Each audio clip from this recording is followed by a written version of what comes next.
இதிலே வலுவாக புதிய நீதி கட்சி தொடர்ந்து. என்டிஆர் பாணியில விஜயம் முதல்வர் ஒரு பேச்சு அடிக்கிறது. புரட்சித் தலைவர் எம்ஜிஆர் வழியில் நடிகர் விஜய் அரசியல் கட்சி துவங்கியுள்ளதாக செய்தியாளர் எழுப்பிய கேள்விக்கு பாஜக மக்களவை வேட்பாளரும் புதிய நீதி கட்சி தலைவருமான ஏசி சண்முகம் கருத்து தெரிவித்துள்ளார்.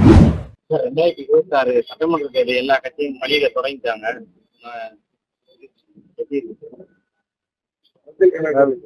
யாரும் எதிர்பார்க்காத தேர்தலாக இது இருக்கும். இதுவரை நடந்த தேர்தல்கள் வேறு. இப்ப வர இருக்கின்ற தேர்தல் என்பது ஒரு வித்தியாசமான தேர்தல் இருக்கும்.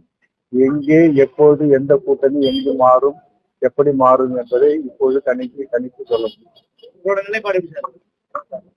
26 பாரதிய ஜனதா தலைமையிலே தேசிய ஜனநாயக கூட்டணியிலே புதிய நீதி கட்சி தொடர்ந்து அங்கம் வைக்கும். அதில் எந்த விதமான மாற்றம் இல்லை. பாரத பிரதமர் மோடி அவருடைய இயக்கம் இதிலே வலுவாக புதிய நீதி கட்சி தொடர்ந்து. என்டிஆர் பாணியில விஜயம் முதல்வர் ஒரு பேச்சு அடிக்கிறது. மக்கள் கையில் தான் இருக்கு. செய்திகளை உள்ளது உள்ளபடி தெரிந்து கொள்ள ரெஃப்ளெக்ட் நியூஸை சப்ஸ்கிரைப் பண்ணுங்க.